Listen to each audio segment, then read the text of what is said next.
Welcome everyone to episode 25 of the Brewhouse podcast between two brothers where we talk about gaming, tech, entertainment, and everything in between. So we hit the quarter of 100 mark, Jonathan. How do you feel about that? I'm feeling good. Yeah, feel feeling good. Been enjoying it so far. Yeah. I mean, we've been doing it for probably Few months. 5 months probably. I Yeah. want to say we started like early February. Mm-hmm. Yeah. So this week we're going to be doing a short little recap. Jonathan and I both played a lot of Destiny 1. I still play a lot of Destiny 2. Jonathan not so much, but he's stayed involved with a lot of the community.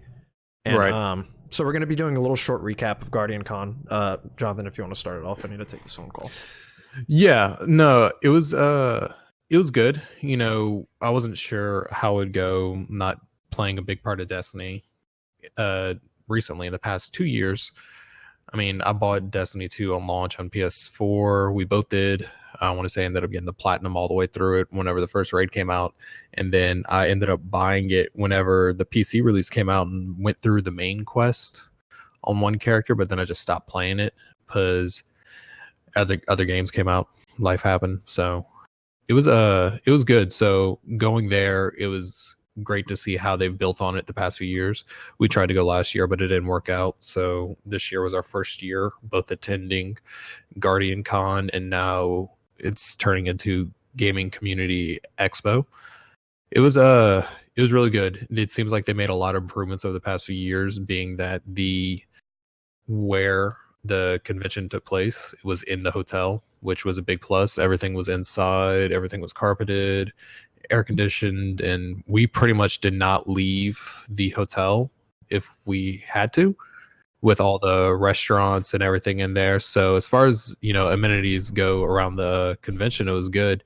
But I was just mentioning about how they changed from even this past year to this year with, you know, having the convention in one hotel and Oh, it's not amazing. really having to go anywhere. Yeah, It was great. absolutely amazing. If you really wanted to, you didn't have to leave the hotel at all. They had enough restaurants where you could eat at each one. I mean, we ate at all of them except for, I mean, we got drinks at the one outside. We didn't eat at the buffet place because that looked kind of. I heard it was good. Hearing other people talk about it, I heard it was good. It's just the menu the day we went go look at it didn't seem, you know, exactly what we wanted. So we decided to go something else. I really liked, although like the deli part wasn't open, they have like the convenience store, which was 24/7. So if you needed snacks, water, anything like that, could go down. Even the room service food was really good. Yeah, and they had 24-hour room service in the rooms, which was very convenient, especially for, you know, getting back late at night. So yeah, so it was both of our first times, so we kind of knew what to expect. It seems like the event has gotten better every year. It's just, you know, there's kind of a learning curve to this thing, and especially when you think about where it started. Well, we had discussed, you know, this is the only really type of event that I preferably would want to go to. I wouldn't want to go to E3. I might want to go to a PSX just for the experience of, you know, just it being a PlayStation conference. But other than that, I don't want to really go to a PAX or, you know, the only PAX I would consider going to, isn't there one in Austin? Yeah, PAX South. Yeah, I would go to that, or maybe like a DreamHack Dallas or something like that. Yeah, maybe. I don't know if I would want to go to that or like an RTX or anything like that. So, just because, you know, the community in this is what makes this so good. You don't really have to worry about, you know, people being douches or anything like that. Yeah, that's true. I mean, like, I had never actually met a lot of people, and even then we met a bunch of people there. But it still felt like you could sit down and have a conversation with the people, even if you had never met them. Yeah, with almost anybody. Yeah, which it was really nice. There was a lot of people there, but it felt really personable, if that makes sense. Well, they made it enjoyable, and they had a lot of like families that went, and my wife is even thinking about going next year just to enjoy the resort and, you know, do all the shopping and everything like that, making a trip out of it. And she'll probably go like the Rare Drop Awards or whatever they have next year. Yeah. But other than that, she probably wouldn't go to the convention at all, but she'd still want to come and just, you know, be around or be in the atmosphere. Yeah. Because I mean, even like the convention was, for all intents and purposes, 24/7. Like. Yeah, because people were hanging out after the convention at the hotel bar and at other bars. The first night we were there, we went to another bar just because That's where a lot of people were. But it wasn't that far, and it was nice. It was all people at the convention there. Yeah, So I mean, it was all nice. less than a $10 Uber away. Yeah. And speaking of which, I don't know if you covered it. I actually got the shirt in today. They are rebranding the GCX shirt. When did you order that? Like last week. Like 15 minutes after Goth tweeted it out. They're Oh, I didn't rebranding even know. to Gaming Community Expo just to make it more open. They can bring more people in, and just so people don't think it's... With GuardianCon, it was kind of giving off the impression that it was a Destiny-only event, which isn't true, because like last year Ninja was there. They had a Fortnite tournament. I don't know if it was a tournament, but they played Fortnite on the main stage. And even this year, they had Borderlands. They had Rare with Sea of Thieves. They had a bunch of indie devs going around that you could go check out their games. They had an Apex tournament. And yeah. I feel like, and like I said, we hadn't been, but just from what I've seen, this year felt the most, and I don't want to say this in a bad way, the most convention-like. It seemed like, you know, they had the security, everything was inside, set up really well. You didn't have to wait outside at all. Yeah, rather than just like a meetup. Yeah, everything was all carpeted. It wasn't like cement or anything, which I heard was a pain last year. We didn't know this until the second day, but apparently there was food set up in one of the conference rooms where one of the stages was. Yeah, which I wish we would have known about that, because like we could have just gotten food there and been good. And then we went back and we went back at like 12:30 and it wasn't there anymore. So we had to walk around to like 10 different places to find food, but we ended up getting food and it was fine. One thing that I liked that we did is we didn't go too hard. I guess you could say, like, if we were tired, we went back to the room and chilled for a bit. Well, that's the thing. That's what was the very convenient thing. So if we went, we went in the morning, spent a couple hours there, and if we want to go back and chill, like grab something to eat, we can go relax before the next thing we wanted to go to. And I'm interested to see what type of other developers are going to be able to bring in for next year, and what kind of I've already seen what kind of so I'm just saying I've already seen them tweet at like Razer, HyperX. I mean, if they have enough traction, I don't see any reason why they can't get these big brands to go out there. And yeah, I think they'll be able to. It's gonna be I'm looking forward to the different kind of just speakers that they're gonna have there. It would have been nice to go to like the Star Wars one that we didn't go see, and other stuff like that. But no, I enjoyed myself. Yeah, I mean, and we won't talk too much about the Rare Drop Awards, because we're kind of not supposed to, but it was straight up like a comedy show. Like, because it was great. They're technically, like, if you look at it, they're entertainers, right? So I mean, they kind of know what they're doing, and it was a straight up comedy show. So I highly recommend going. I think that, and then watching like the Jam live were probably the two major highlights for me. Yeah, because we watched the Jam. I don't want to say every week. If I'm on my computer and I'm not streaming and it's on, I'm gonna watch it. Yeah, because it's exactly what Jonathan and I would do if we were hanging out, drinking beer and shooting the shit. Like, yep, that's pretty much what it is. So overall, I had a really good time. We went to Universal the day after the event ended, just to kind of do something extra. Jonathan hadn't been to Harry Potter World yet, so we went and did that. Got the experience. We hauled ass through that park, dude. Yeah, and the funny thing is, like, we would have been done probably by about 6 o'clock if the rain didn't hit. So we did about 90% of what we wanted to do. So it was good. We literally wouldn't have gotten rained on if we wouldn't have gotten stuck on Hagrid's motorbike ride. Yeah, exactly. So long story short, we waited an hour and a half in line to get on the Hagrid's motorbike ride, and we get stuck around the first turn for a little over 30 minutes outside in the Florida heat. And I'm pasty as hell, and I'm surprised I didn't get sunburned. Yeah, I chose not to wear a hat, and I was very surprised I didn't get sunburned on that. We did have clouds for like the last third of it, I would say. Yeah. So that was good. So we both highly recommend the event. The team over at GCX and all the like Rare Drop team, they did a really good job. I feel like they could have something special here as far as events go. Because we said, I think it's gonna be really good if they keep building it up. Yeah. And it's pretty much a non-profit organization at this point. Yeah, I mean, as far as like the organization goes. I don't know. To me, they have to take some kind of cut from it. No, they don't. Themselves, no, they don't make any money off this. Okay, so pretty No, much they all the pay, fundraising that pays for yeah, it. yeah, all the fundraising. They take the tickets and everything, pay for the venue, Mm-hmm. and other than that, like all the money that, like, if you donate money, that goes straight to the fundraising. Yeah, They it goes don't straight to take St. any money of Jude. that. But as far as the like the tickets and stuff like that, that pays for the venue itself. Mm. And then the venue also cuts a deal because, you know, they're going to be bringing people in to stay at their hotel, and with that they're going to be bringing people into the restaurants, because that Mexican restaurant, I heard Broman say the other day, that was I think the Friday. Mm-hmm. The Friday was the hotel was completely best, sold out. well, the Friday the Mexican restaurant did the best day it's done in 12 years. Yeah, so I mean, the hotel, this is a giant resort, right? I mean, it's pretty big, pretty secluded, I guess you could say. This place was sold out from GuardianCon. How many rooms was it? 1,500 or something?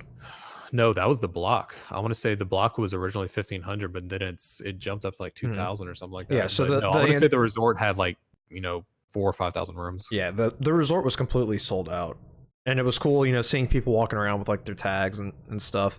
Another cool thing we forgot to mention, and we're going to be wrapping up here soon and getting into our second topic.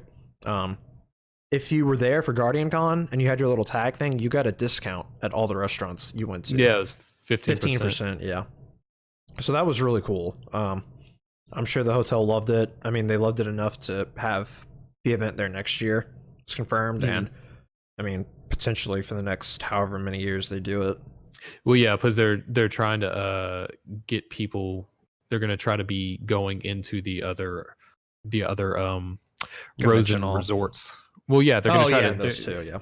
Yeah, because Rosen, the people, this was the Rosen Shingle Creek resort that we're at, but they also, Rosen owns 4 or 5 other hotels that are right around the corner. I think within a mile of the major hotel. Mm-hmm. Yeah, so they're going to try and shuttle people to and from. Yeah. So it was a very good time. Definitely recommend it, and it's for a good cause. Bunch of cool people there. You get to meet people. Like, I met some people I've talked to online for 3 years. And you know, it was like I'd already known them, so it was a really good time. We highly recommend it, and we will definitely be there next year. Yeah, and the biggest thing is it's going to be, you know, it's not just, if you don't, like I said, I didn't play Destiny the past 2 years, but I still went and enjoyed myself. Yeah, so it was a good time. All right, so getting into our second topic, little gaming stuff. We're over halfway through with 2019, so we figured we would go ahead and give our game of the year so far. Honestly, there's been a lot of games that have come out, but no game has really like jumped out. There's one game that has jumped out for me, and I haven't even played it. I've just watched people play it. See, I have 2 answers to this, but I'll let you go first. So for me, I mean, like I said, a bunch of games have come out. See, I have some here. Sekiro, Apex, Kingdom Hearts 3, Devil May Cry 5, Tetris, Mortal Kombat 11. But so far, my game of the year, and like I said, these are all pretty solid games. Kingdom Hearts 3 was overall a letdown. I'll say that. Yeah. It was still good, but it feels like they kind of took a step back. Overall, my game of the year so far is Resident Evil 2. Yeah, I would have to say, and I think we're both in the same boat. Game of the year so far, and neither one of us played it. Yeah, I mean, I've watched people play it, but the whole idea behind it is there's 2 stories, and you know, you play through on one character, and it affects the story of the other character. So, did you ever play the original release? I did not play the original one. See, I did play the original one. I didn't play it a lot, but I played it enough to, you know the story and everything like that. But they've actually shortened it down. There's actually, so on the PlayStation 4 remake, they have it set up so you have to play through it twice to get like the full story. On the original PlayStation, you had to play through it, I think, like 4 or 5 times to get the full story. Okay. Yeah, so what they did is they pretty much remade it from the ground up, got rid of the tank controls, which was the worst thing about it. You know, graphically, it looks amazing. And I've watched some of it. I've watched more of, just like snippets and like reviews and stuff like that, just for like gameplay. But I haven't watched too much of it because I'm waiting to play it after I'm done with a couple games. I'm going to try to play that one around, like Halloween, just to get in the spirit. What was your other game? So that was the game of the year so far that came out this year. My game of the year that I played this year would have to be Bloodborne. Bloodborne, okay. So going back, and I want to say I booted up Bloodborne whenever it was a PlayStation Plus free game of the month last year or the year before. I think it was like last fall or something. Yeah, I installed it and I didn't really play it, but going through and actually taking the time, I want to say I spent a good month on it, just playing it, because that's one of those games that, you got to get good at it if you want to. I went for the platinum, and to be able to beat the dungeons at the end, you gotta have that muscle memory built up. And it was really enjoyable. I like the story. I'm looking forward to the second one and see what they're doing. I kind of took a break from it because I was thinking about going straight into Sekiro after that, but I heard Sekiro was actually easier than Bloodborne. I was gonna say don't buy it, but you're gonna buy it on PlayStation. Because I was I can just share my Steam library with you.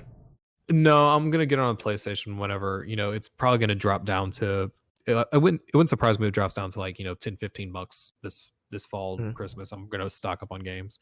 But no, I have a lot of other games I've been needing to play. I know you've been just playing Destiny recently. Yeah, Destiny seems to be getting their shit straight now that they're not tied with Activision anymore. And that's another thing. I don't want to.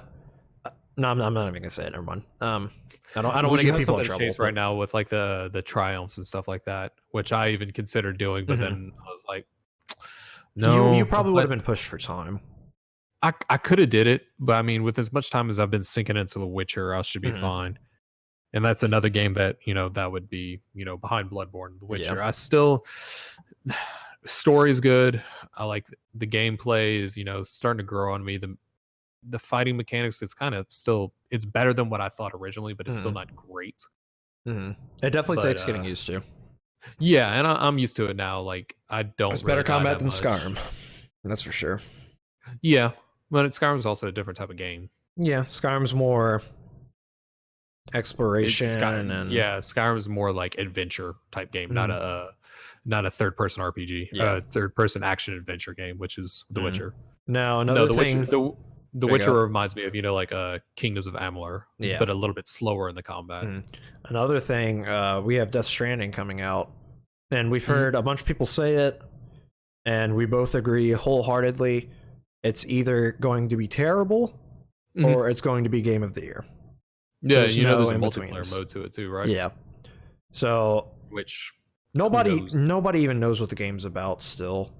It feels like the more and more I see from this game, the more confused I get. Did you see someone redid the trailer in PlayStation 1 graphics? Yeah, that was awesome. That was awesome. Random tidbit for the listeners. We could probably say this without a doubt. Just him saying PS1 made me think of it. If we could remaster one PS1 game, what would it be, Jonathan? Legend of Dragoon. Yep. So I mean, I'm getting that tidbit out there. I've gotten almost everything else that I've wanted. I mean, when Final Fantasy VII Remake comes out, obviously that was the one that I'd want, but they're remastering Final Fantasy VIII, which is I think the most they'll ever do.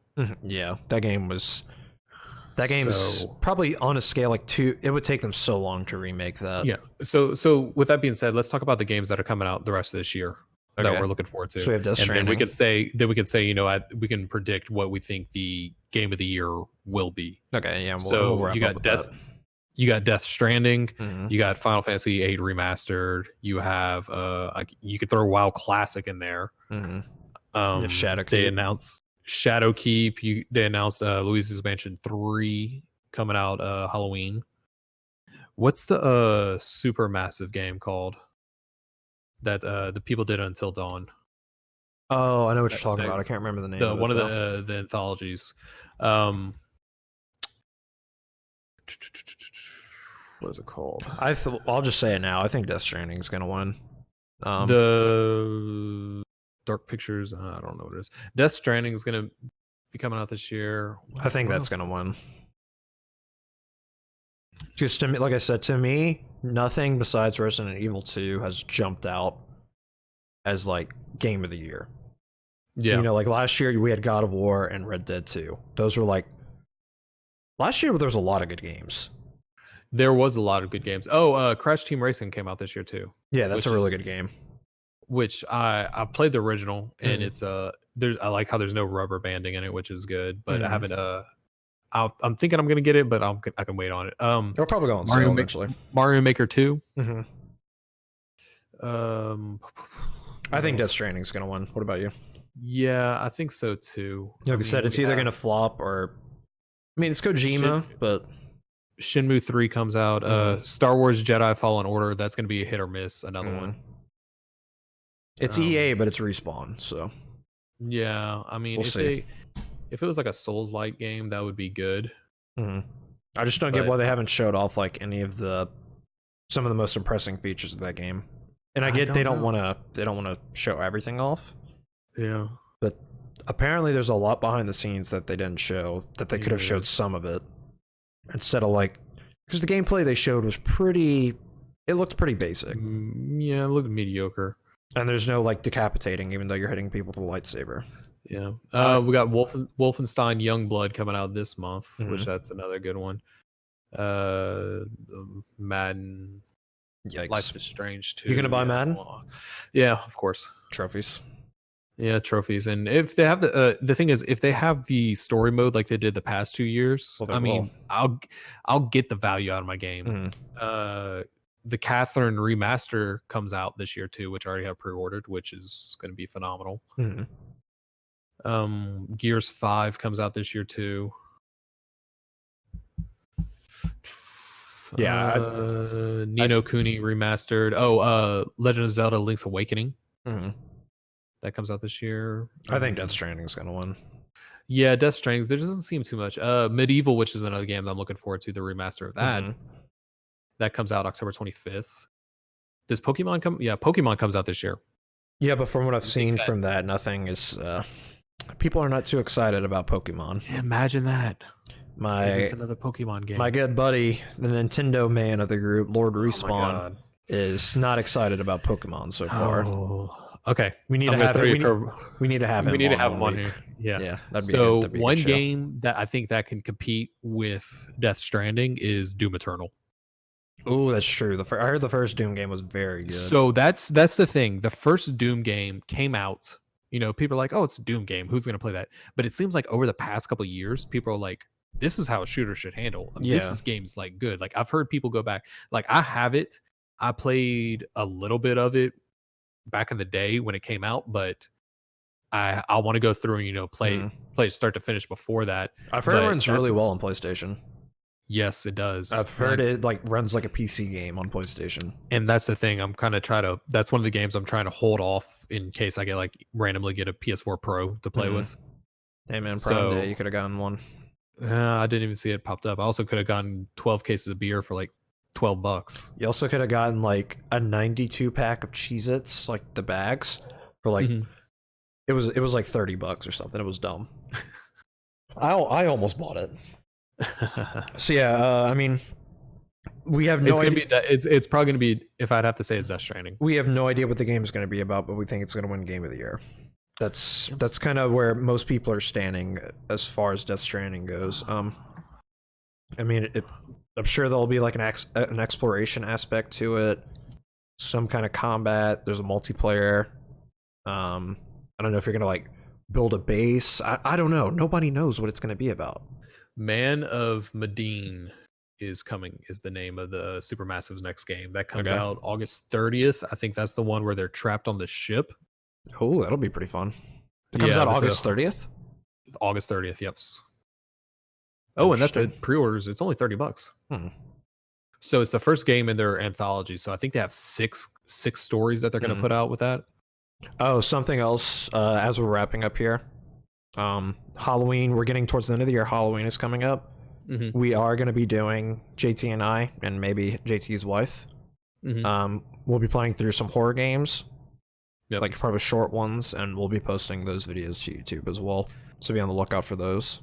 Did you ever download Friday the 13th when it was free? Probably not, no. No. It's like $10. I'll just buy it. Yeah, well, that's true. So no, I'll have to buy it on PC too. I'll buy it on 'Cause PlayStation. It was free on PlayStation. Yeah. Yeah, I'll buy it on PlayStation. Okay. So yeah, guys.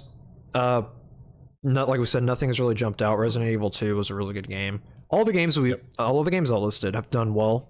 They're all good games. But so far, Resident Evil 2 has jumped out the most to us as a whole. A whole, definitely. And then Death Stranding potentially winning Game of the Year when it comes out.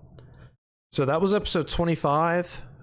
This will be posted, and next week, not sure what we're going to talk about. As always, we kind of just wing it. But we appreciate everyone watching. No, I know our next episode is going to be us reviewing Spider-Man Far From Home. Oh yeah, we need to go see that this weekend. Yes, I've gotten Megan's sister asking me when we're going to go see it, so yeah, we can go this weekend. Yeah, and film a movie. So that will be we'll be doing that next.